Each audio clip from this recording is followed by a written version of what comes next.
Hi friends, welcome to my channel. First time నా channel ఎవరైనా కొత్త వాళ్ళు చూసేది ఉంటే సబ్స్క్రైబ్ చేసుకోండి ఫ్రెండ్స్. లైక్ చేయండి, షేర్ చేయండి, కామెంట్ చేయండి, ఎంకరేజ్ చేయండి. వంకాయ ఫ్రై.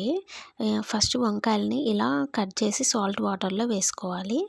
ఇలా ఒకసారి ట్రై చేయండి. వేడి వేడి అన్నంలోకి వేసుకొని తింటే చాలా బాగుంటుంది, అస్సలు వదిలిపెట్టరు. ఎలాంటి పచ్చిమిర్చి కానీ ఆనియన్స్ కానీ లేకుండా చేశాను. ఫస్ట్ బౌల్ పెట్టుకొని ఆయిల్ వేసుకోవాలి. ఆయిల్ కొంచెం ఎక్కువే పడుతుంది, ఎక్కువే వేసుకోండి. ఆయిల్ ఎక్కువ ఉంటే బాగుంటుంది టేస్ట్.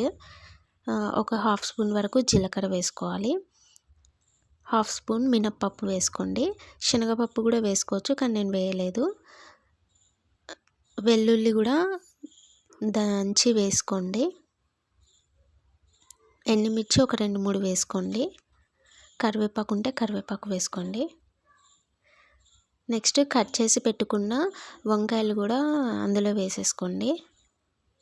ఇలా చేయండి. ఒకసారి వేడి వేడి రైస్లోకి మళ్ళీ మళ్ళీ చేసుకొని తినాలనిపిస్తుంది. ఒకసారి ఇలా ట్రై చేయండి కొత్తగా. కొంచెం పసుపు వేసుకోవాలి. మధ్య మధ్యలో కలుపుతూనే ఉండాలి. మూత అస్సలు పెట్టద్దు. ఫ్రై కాబట్టి మూత అస్సలు పెట్టకుండా మధ్య మధ్యలో కలుపుకుంటూ చేసుకోవాలి.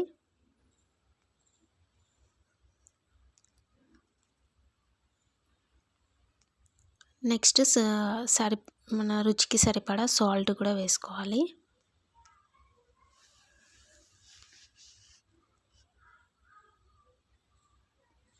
వంకాయ తినని వాళ్ళు కూడా ఇలా చేసి పెడితే మళ్ళీ మళ్ళీ కావాలని తింటారు.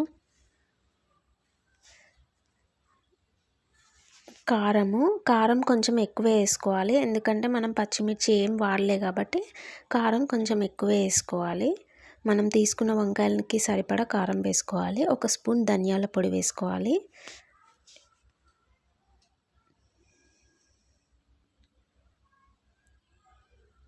ఇలా కంటిన్యూస్గా కలుపుతూనే ఉండాలి, లేదంటే మాడిపోతుంది. మూత మాత్రం అస్సలు పెట్టకూడదు. మూత పెట్టకుండా ఇలానే చేయండి, చాలా బాగుంటుంది. ఒకసారి ట్రై చేసి చూడండి. ట్రై చేసి కామెంట్ చేయండి ఎలా ఉందో. లాస్ట్కి కొత్తిమీర వేసుకొని స్టవ్ ఆఫ్ చేసుకోవడమే. నచ్చితే లైక్ చేయండి, షేర్ చేయండి, కామెంట్ చేయండి.